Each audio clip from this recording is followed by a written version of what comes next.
पर कहे ई बतावा हे जंगल में तू खइले बड़ा ना हम खइले बन हमरो होई त भाई हे जंगल में कहां से ले आए के भोजन कराए गांव का के परतवा धो के गिर अब बाबा का के शंकर जी का आराधना करो तो क्यों देखले नारायण शंकर जी पहला कथा में आप लोग नहीं आए सब देवता के मंदिर में जाएंगे तो राम के मंदिर में जाइए तो राम सीता का दर्शन होता है कृष्ण के मंदिर में जाएंगे तो कृष्ण और राधा का दर्शन होता है लेकिन शंकर के मंदिर में किसका दर्शन होता है एक पत्थर का इसके अलावा कुछ नहीं लेकिन शंकर जी पूरी परिवार उसमें जो जलधारी पाता है जो जल पा करके उत्तर दिशा में जाता है वही शंकर जी की प्रथम बेटी है जिसका नाम अशोक सुंदरी है यही से रक्षाबंधन के अवतार होने जा रहे हैं जो बहन अपने भाई के कलाई में रक्षाबंधन बांधती है कल का कथा सुनिएगा रक्षाबंधन में आता है छठ की उत्पत्ति कल जरूर होगा कि एक बहन ने अपने भाई को बचाने के लिए रक्षा सूत्र का अवतार कराया यही अशोक सुंदरी है जो गणेश भगवान के हाथ में सबसे पहले रक्षाबंधन बांधी है और जहां से रक्षाबंधन का अवतार हुआ जब शिव महापुराण की कथा कहती है बहन को भाई के घर कभी रक्षाबंधन बांधने नहीं जाना चाहिए अगर भाई घर पर मौजूद है तो उसे घर से जो है थोड़ा सीधा एक वस्त्र और थोड़ा मिष्ठान लेकर के बहन के घर में भाई जाता है तो बहन अपने वो सारा में अपने अंगनैया में भाई को बैठाती है और अपने अगल बगल के पास पड़ोसी को दिखाती है मेरा भाई आया है मैं रक्षाबंधन बांध जाऊंगा और उसका कलेजा जो है हरा भरा हो जाता है दरिया बन जाता है मेरे दरवाजे में मेरा भाई आया है जिसके दरवाजे पर भाई रक्षाबंधन नहीं बनवाने जाता उसके अगल बगल के लोग हर साल जाने का लड़के के बानी ये शिव महापुराण की कथा कहती है भाई को बहन के घर जरूर जाना चाहिए अगर कोई छठ छीड़ा पड़े साल में एक बार भाई को बाप को बेटी घर तो जाना ही चाहिए और जाए तो कभी खाली हाथ नहीं जाना चाहिए जरूर थोड़ा चावल और एक वस्त्र वो बेटी और बहन को जाना चाहिए घर से माँ के घर से 5000 की बेटी साड़ी पहनती है और 200 का साड़ी अगर माई देगे तो साड़ी के ऊपर दे लेगी ना कहीं तो 2500 के बाद दिया जाए भाई माई के दिया नहीं नाई दे हमारे माई के दिए 200 का बात है लेकिन माई के दिहर के ऊपर देवो ना अशोक सुंदरी ने गणेश भगवान की कलाई में रक्षाबंधन बांधा और इस कथा में सुन लीजिएगा रक्षाबंधन का अवतार कैसे हुआ और क्यों बहन अपने भाई के कलाई में ये रक्षा सूत्र कहां से आया शंकर जी कहां से भेजे भाई पार्वती मैया से केले लेकर दे दो जिसके कलाई में बहन बांधे को दीर्घायु होगा इसीलिए शिव महापुराण की कथा कहती है अगर बेटियां घर में जवान हो जाए और उसका लगन नहीं बन रहा है तो किसी से दिखाने की कोई जरूरत नहीं है शिव महापुराण में बैठ चुकी है जिसका लगन नहीं बन रहा वो बेटी जवान हो गई आप चाह रही मेरी बेटी का शादी हो जाए फिर भी जो है शादी कर जाएगा शादी करने का 2 कारण होता है या तो घर में किसी का अकाल मृत्यु हुआ होगा ध्यान दीजिएगा ये प्रेत का आय पाता है ये मंगल होने नहीं देता है और दूसरा कारण है अगर ये बेटी का ग्रह नक्षत्र अगर एक में जुड़ गया है तो शादी नहीं हो पाएगा इसीलिए हमेशा किसी अच्छे विद्वान को बुला करके बेटी और बेटा का गन्ना मन्ना बनवाना चाहिए लगन पति का अगर बेटी का गुण और बेटा का गुण एक में लड़ गया एक बराबर बन गया तो समझ जाना दोनों में एक ही रहेगा एक नहीं रहेगा इसे कोई रोक नहीं सकता है इसीलिए लोग कहते हैं कि नौजवानी में ऐसा हो गया समझ जाना दोनों का गुण एक में लड़ चुका है इसलिए अच्छे विद्वान को बुलाना कि अगर बेटी का गुण और उस बेटा का गुण एक में न लड़े बेटी का गुण 2 गुण हमेशा कम होना चाहिए और बेटा का 2 गुण ऊपर होना चाहिए तभी वो बेटी अपने पति का सुख प्राप्त कर सकती है ससुरा में उससे नहीं मिल सकता है लगन बनाने का भी तरीका होगा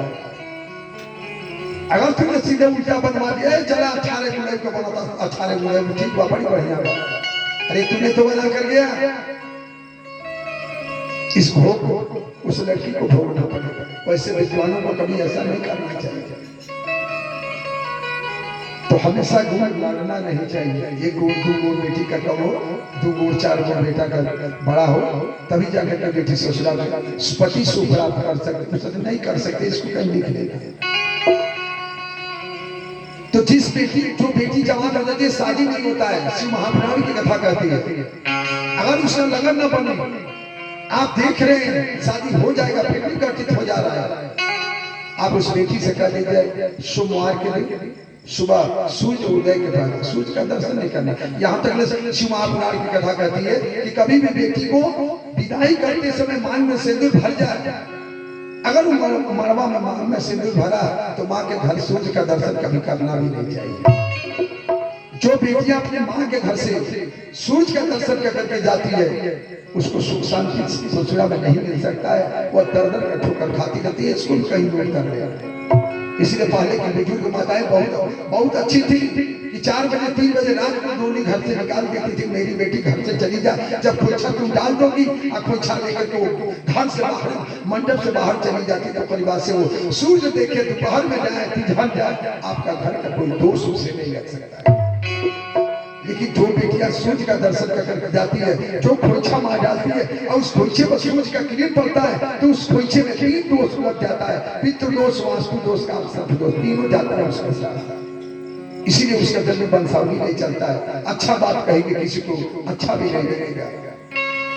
घर में तरह तरह का कला मार पीट होना शुरू। इसीलिए लोग ससुराल का जब से आए बिया का पाँव पड़ल बा तब से हमारे घर में दौड़ बा हरदम दौड़ बाटे परेशानी चल चल समझ जाना, तूने जो माँ के घर से सूर्य का दर्शन कर गया इसलिए तेरा ससुराल में अपमान हो रहा है। हमेशा ध्यान दीजिए, कभी बेटी को मांग में सिंदूर भरने जाओ 2 दिन के बाद फिर चली जाओ और खूब खाओ पियो माँ के हाथ में, बचाओ चाहे चिकन का करके जाओ, सूर्य का दर्शन करो, भाइया में जाओ, कोई दोष नहीं लगेगा। महाराज तो जिस बेटी का लगन नहीं बनता उससे कह दीजिए सोमवार के दिन सूर्य उदय के पहले 4 बजे रात को उठ जाए, नहा ले और नहाने के बाद 1 लोटा जल घर का होना चाहिए, क्योंकि पितरों का वास, कालों का वास, जो घर में प्रेत होते हैं, मरे होते हैं, जो प्रेत का जोन पाए हैं, बरम होता है, पिचास होता है, लोग कहते हैं तेरे घर में चमड़िया है, बरम है, परम का औकात भी नहीं है आपके घर में रुक करके दिखा ले, हजारों सफाई करा लीजिएगा नहीं भागेगा। लेकिन जो मैं बता रहा हूँ अगर तूने शिव महापुराण को कर दिया तो फिर जिंदगी में औरम बोरम आचार पिचास हाकनी डाकनी कोई चीज आपके घर में नहीं रही। उस बेटी को कह दीजिए घर से जल उठावे, मंदिर का लोटा मंदिर का जल नहीं होना चाहिए भगवान, घर का जल, क्योंकि इसी जल में पितृ दोष होता है, वास्तु काल से। जब तूने घर से जल नहीं उठाया, मंदिर में से जल निकाल लिया, मंदिर के हैंड पाइप से निकाला भगवान को चढ़ा दिया, तो शंकर जी कैसे जानते हैं तेरे घर में कौन सा दोष लगा है? जब घर से जल उठाते हैं और उस जल को लेकर के जाते हैं महादेव को चढ़ाते हैं, तो इसी जल द्वारा उस धरती का सब मेरे महादेव जान जाते हैं कि इसके घर में क्या क्या चीज की कमी है, कौन सा दोष लगा है जिस कारण से यह घर बर्बाद होता जा रहा है। तो उस बेटी से कह दीजिए 4 बजे भोररिया में उठे और 1 लोटा जल रात में जब भोजन कर ले सोने जा रहे हैं तभी 1 लोटा जल को बढ़िया साफ धो करके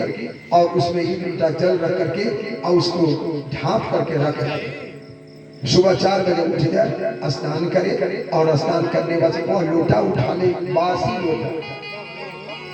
बासी को जल क्यों चढ़ाते हैं? बासी बेल पत्र सुमार के तोड़ा हुआ शंकर को क्यों चढ़ाते हैं? जब बासी जल जिसमें इतना जो है शीतलता होता है, ठंड होता है, जब हम महादेव को चढ़ाते हैं तो महादेव कहते हैं जाओ तेरे घर में शीतलता होगा, तेरे घर में जैसे तूने मुझे शीतलता किया आज के बाद से तेरे घर में कभी दोष नहीं रहेगा, आज के बाद शीतलता बढ़ता रहेगा। उस जल को उठावे और उस जल में थोड़ा सा हल्दी डलवा दीजिए, मधु डलवा दीजिए, 2 चीज लगन के लिए। मधु इसलिए जाता है कि सुहागिन बनाने के लिए, और हल्दी इसलिए डाला जाता है कि हल्दी से लगन बने और घर में मंगल। 2 चीज डालना है, दूसरा कुछ नहीं। हल्दी डालिए चिटकी भर और 2 डाबर हनी का मध। उस बेटी को ये उठावे, सूर्य उदय के पहले शंकर के मंदिर में ले जाए और वहां जल चढ़ाने का तरीका लगन बनाने के लिए, शादी कराने के लिए डायरेक्ट शंकर को जल नहीं दिया जाता है। आप मंदिर में जाए पूरा खड़ा हो जाइए, पश्चिम पड़े मुंह कर लीजिए, ध्यान दीजिएगा। और जो शंकर का जलधारी है जो पतला सा नारी बना हुआ है, जो चक्री बना है बीच में शिवलिंग है और वहां से पातल सा नारी बना हुआ है,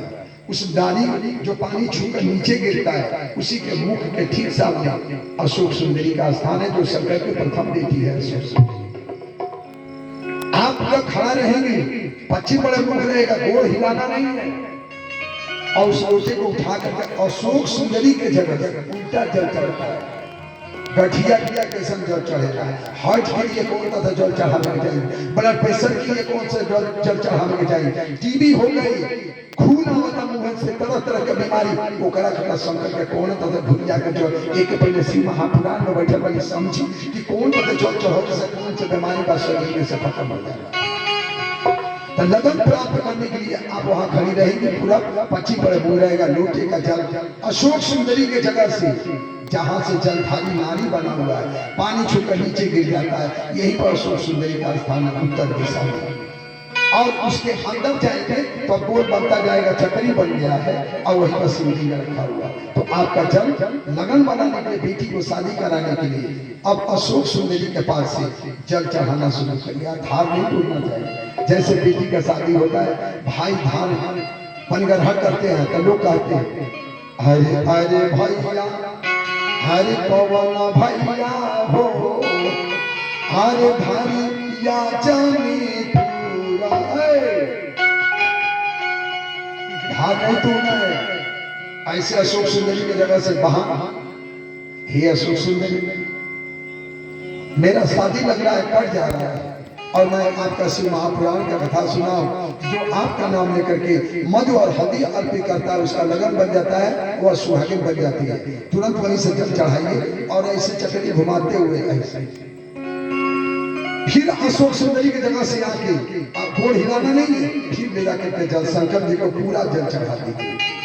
लोटा में थोड़ा जल बचा लीजिएगा, लोटा उलाटना नहीं है। और फिर उस लोटे को लाकर जहां से जल इस पत्थर से छू कर नीचे गिर रहा, थोड़ा नीचे लगा दो, और उस जल को 4 बूंद हो 5 बूंद हो, जो जल छुआ उसको लोटे में ले लो, और फिर लेकर के आओ।